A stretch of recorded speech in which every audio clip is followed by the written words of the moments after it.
Tsaka, na kailangan ng bagong aga tayo pondo nagising kanina. para sa rehabilitasyon nito Habang dahil sa tayo ay naglilitsyon. kalikasan ang dahilan ng pagguho. Pero nagbago na umano ang sinasabi ng Kain DPWH tayo. Calabarzon. Ang latest update naman po ng DPWH ay Dito na ako sa sinasagot labas. na ng contractor yung cost ng pagsasaayos ng Jokno Highway. Samantala, nakapagpiyansa na ng 150,000 pesos si DPWH District Engineer Abelardo Calalo na inintrap lechon natin. matapos umanong tangkang suhulan si Leviste. Para sa GMA Integrated News, Ian Cruz nakatutok 24 oras.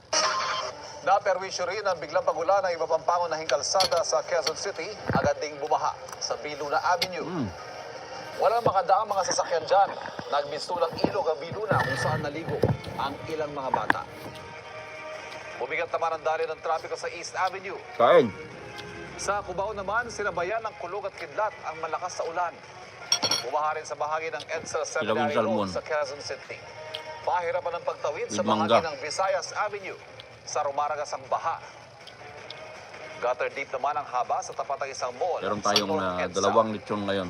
Sa Barangay lechon. Katipunan, abot dibdib ng baha at kinailangan ng gumamit ng bangka ng mga residente. Abot baywang na baha sa kabaan ng G. Araneta Avenue. Ang ilang sasakyan stranded at kinailangan ng itulak. Arestado sa Maynila ang isang Chinese national na nagwala sa isang bar at nahulihan pa umano ng droga. Dinakip din ang kanyang kaibigan at kapwa Chino na nagtangka namang suhulan ang mga pulis. Nakatutok si John Consulta, exclusive. Todo awat ang mga bouncer ng isang bar sa Ermita, Maynila nang magwala ang isang Chinese national nitong Miyerkules. Nang di mapigil ang pagwawala ng dayuhan, tumawag na ng pulis ang establishmento. Ang ugat ng pagwawala ng dayuhan. Sinasabi niya na malaki daw ang kanyang bill. Parang hindi daw compensated dun sa kanyang nainom. Nagwawala at ayaw magbayad Hotdog. ng kanyang bill sa isang club. Nang kapkapan ng mga pulis, nakuha mula sa Chinese ang 3 sachet ng shabu. Dito na tuluyang inaresto ang dayuhang customer. Kinagabihan, dumating sa tanggapan ng Ermita Police Station ang isang Chinese na tinangkang suhulan ang mga pulis para palayain ang kanya raw kaibigang inaresto. So, in-offer niya dito yung kanyang sasakyan, white expander at pera, right there and there. No? Inaresto natin for bribery itong foreign national nito. Upon search nung itong pera ito, napag-alaman natin na peke pala ito. Yung mga perang gustong i-bribe. Nalaman din natin, no, based on verification, na itong sasakyan niya na ito ay nirentahan niya lang pala. Sinusubukan pa namin makuha ang panig ng dalawang inarestong Chinese na hawak na ng MPD. Doon sa unang suspect natin na nakuhanan ng illegal na droga ay pinailan po natin ito ng Section 11, Article 2 ng RA 9165 Comprehensive Dangerous Drug Act. Doon naman sa pangalawang suspect natin na nag-bribe sa ating mga kapulisan ay corruption of public official and direct assault. Para sa GMA Integrated News, John Consulta, nakatutok Kain tayo. 24 oras. Dahil hindi na umano kayang suplayan ng kuryente ang mga customer, ipinasara na ng Energy Regulatory Commission ang Siquijor Island Power Corporation o SIPCOR. Nakatutok si Sandra Aguinaldo. Pinag-utos ko sa DOE, NEA at ERC na pabalikin sa normal ang serbisyo ng kuryente sa Siquijor bago matapos ang taon. Ang utos ni Pangulong Bongbong Marcos nitong nagdaang State of the Nation Address na solusyon na naayon sa Department of Energy. Ang solusyon, patigilin ang operasyon ng Siquijor Island Power Corporation o SIPCOR na pag-aari ng negosyante at dating senador na si Manny Villar at palitan ng ibang supplier. Ayon sa Energy Department, lumabas sa investigasyon na hindi kayang suplayan ng sapat na kuryente ng SIPCOR ang mahigit 30,000 customers nito sa Siquijor.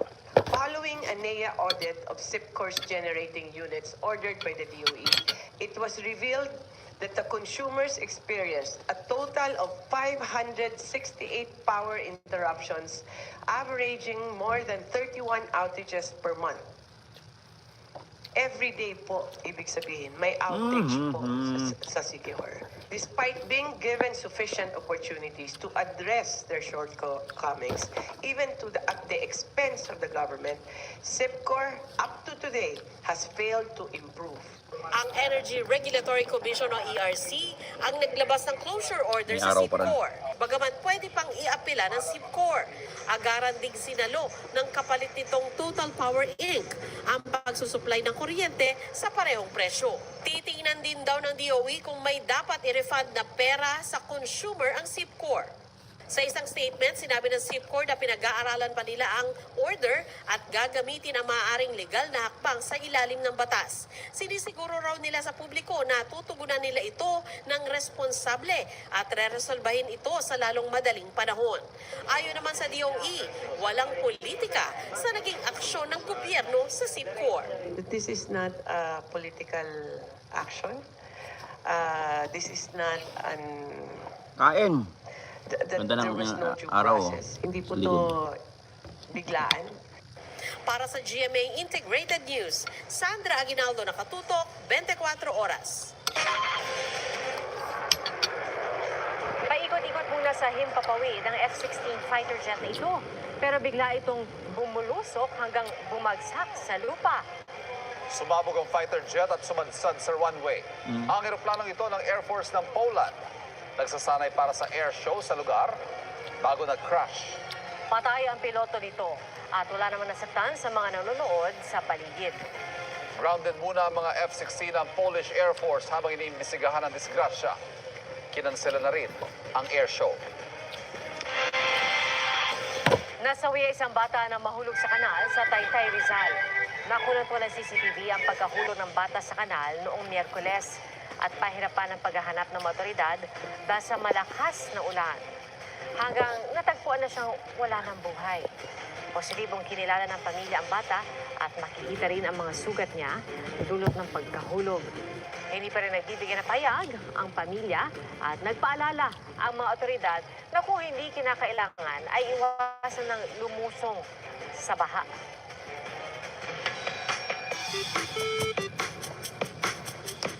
Naabala maraming motorista sa Arizona sa USA sa biglang pagdilim ng kalsada. Namuo kasi ang isang uri ng dust storm na tinatawag na habub. Ano ba ang dapat gawin kung maipit sa kaparehong sitwasyon? Kuya Kim, ano na? And can't see anything. We're in the middle.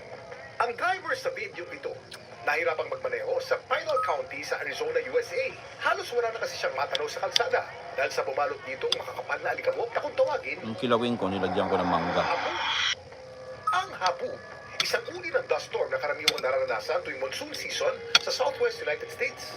Kadalasan nabubuo ito sa mga disyerto o tuyong lugar. So good. Ayon sa US National Weather Service, ang habub ay nagbubula sa malalakas na downdrafts ng mga thunderstorm o yung malamig na hangin na bumabagsak. Pagbagsak ng downdraft sa tuyong lupa, natatakay nito pataas ang alikabok sa ere. Ang alikabok ay naiipon at nagsasama-sama at bumubuo ng isang makapal na pader ng alikabok. Ang mga habub, kadalasan ay tumatagal ng 10 minutes hanggang 1 oras, depende sa lakas ng hangin. Kapag maipit sa katulad na sitwasyon, huminto agad sa tabi ng kalsada. Isara ang mga bintana at magtakip ng bibig at ilong. Mainam din gumamit ng mask o basang panyo. Laging tandaan, importante ang may alam. Ito po si Kuya Kim at sagot ko kayo, 24 oras. Pinasinayaan ng isang military facility sa Batanes sa bungad ng Taiwan na pinangangambahang pagmula ng gyera sakaling angkinin na ito ng China. Nakatutok si JP Soriano.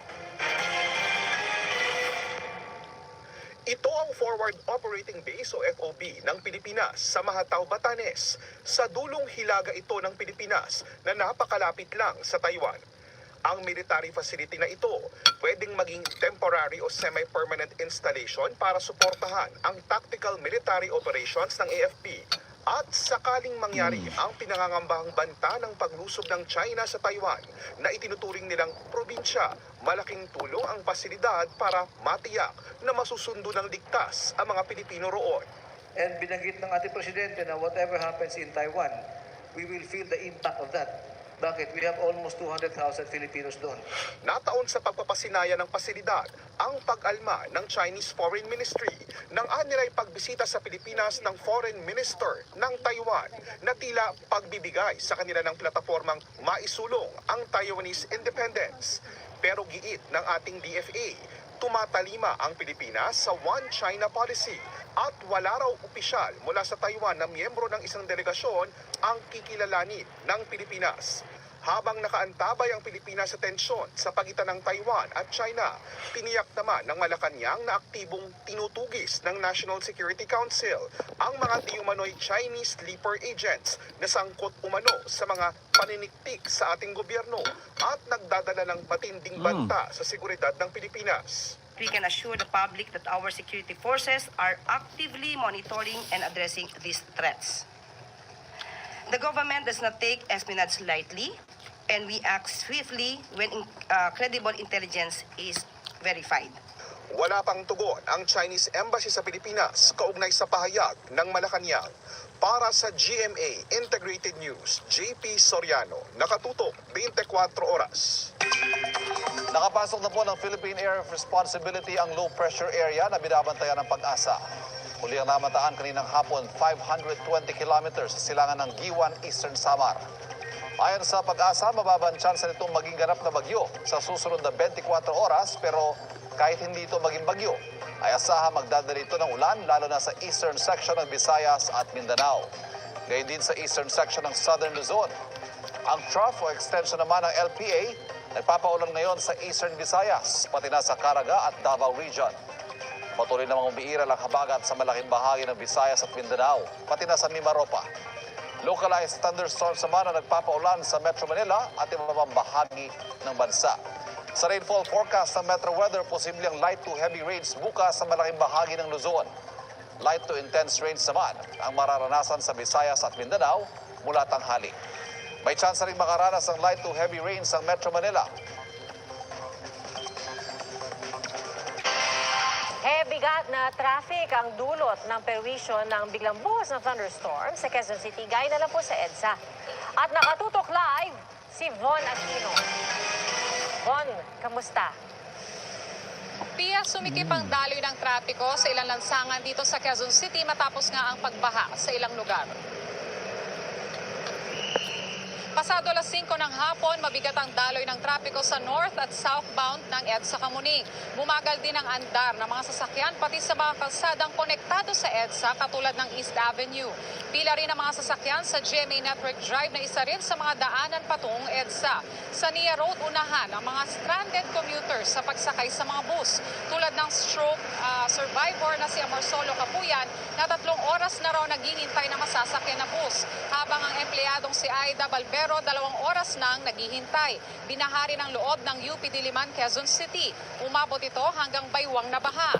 Hindi na makadaan ang mga sasakyan at ang isang kotse na sumubok sa ungin ng baha, tumirik sa gitna.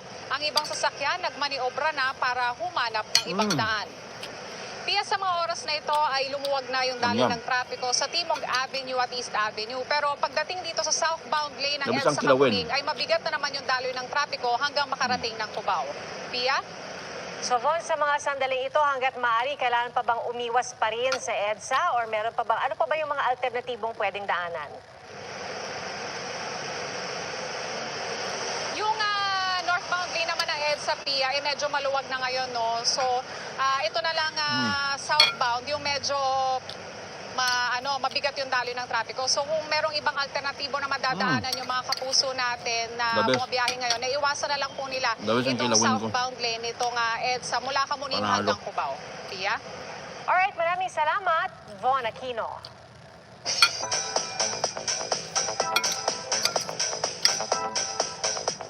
Hands off, Gabriela. Nagmistulang Cat's Eye member si ex-PBB housemate Charlie Fleming sa kanyang newest post na pinusuan ng libu-libong fans. Ang isa pang PBB alumna na si Ashley Ortega kasama sa Women to Watch list ng isang magazine. Makichika tayo kay Athena Imperial.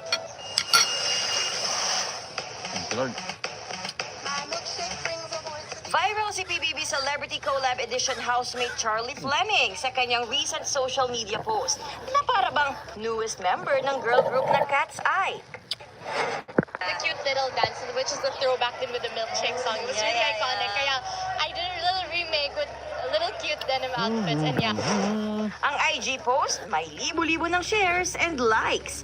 If ever, G ba si Charlie for a collab? Definitely Katsa is on the list. Kasi Sophia, we've had a little talks naman. And I'm hoping if ever she comes to the Philippines, sana I could get to meet her sometime also. Yeah. Ang PBB housemate namang si Ashley Ortega kasama sa Women to Watch list ng isang magazine. Kasama ni Ashley sa cover ang 11 pang Filipina na ayon sa magazine ay nag-e-embody ng possibility. Actually, kaninang umaga ko lang din nakita yung cover na yon, but I'm happy to be part of it. It's such an honor to be part of... Excuse me. Hello? Pare, kumusta?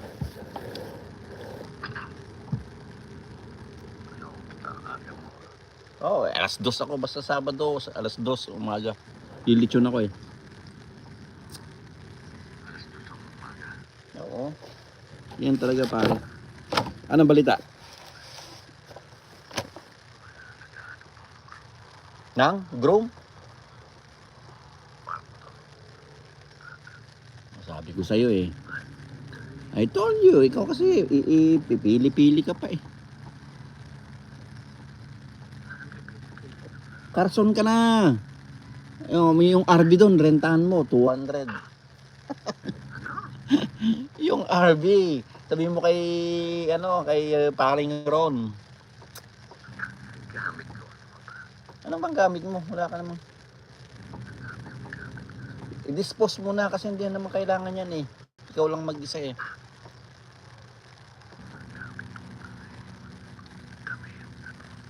Ba't ka nagbubulong-bulong? Bakit naririnig ka ba?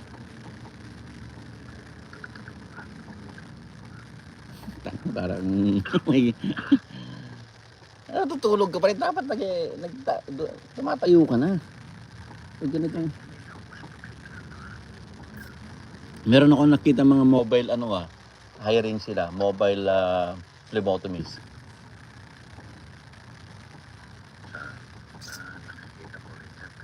Ayaw mo 'yon? Ayaw mo 'yon? Dito lang sa may Bellflower sila eh.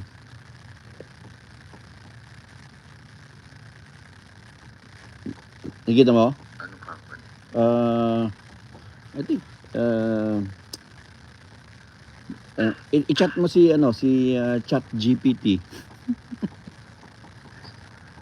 Oh, doon ko nakita eh. At least dito lang sa Bellflower. Wala pang tawag sa'yo sa interview? Ano yung huling message? Yung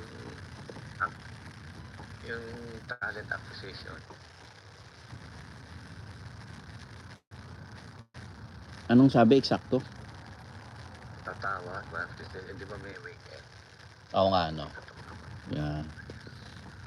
Hopefully, yan. Labor Day weekend. I know, may mga baka yan, Tuesday or Wednesday, Yeah. Tapos, usap tayo. Anyway, so, lilipat ka na ng room. Saan ka nakakita? Bakit nga kasi ayaw mo ka sa Carson?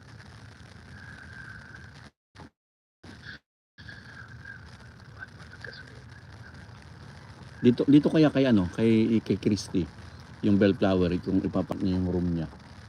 Sino? Dito sa kapitbahay. Meron siya. Hindi, yung yung nasa Bellflower. Sino ba sila sabi? Yun sa kapitbahay, di ba? Meron pa silang isang bahay. Tawagan mo kung pwede lang yung room. Ha? Ano? Ilocana. Oo. Ayun, sige, tawagan mo. Paano yan? Ikaw ka tumawag Sabihin mo. Ano number? Binigay ko na sa'yo eh. Kaya.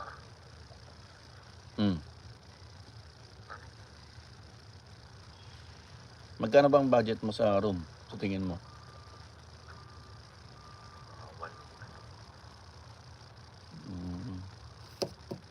Ano number niya? Text mo nga. Sige, text ko.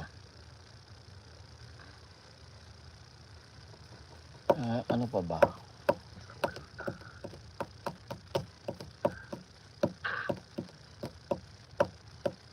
Nag-try ka sa Sokal? Sokal Group? Southern California Group? Ng ano? Ng dito sa atin. May mga group doon na sa Facebook ano.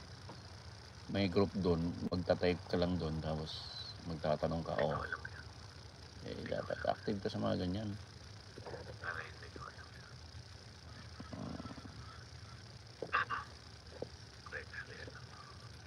Wala yan. Daming hustler dyan.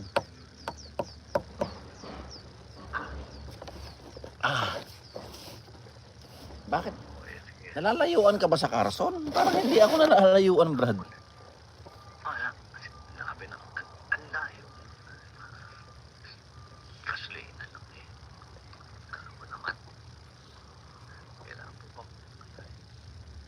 Hindi kasi parang sa akin, parang lapit lang, 15 minutes lang eh.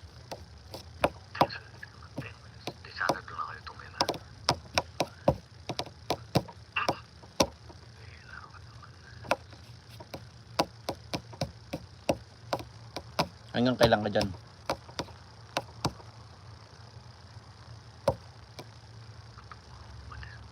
Ha?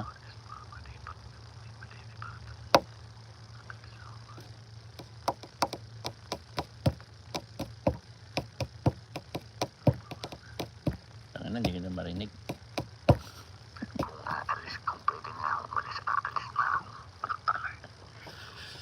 O, maghanap tayo.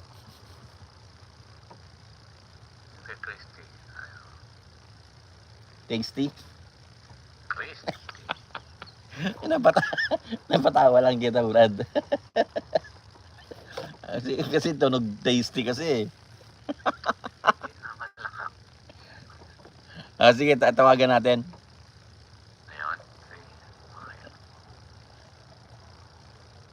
Tawagan ka?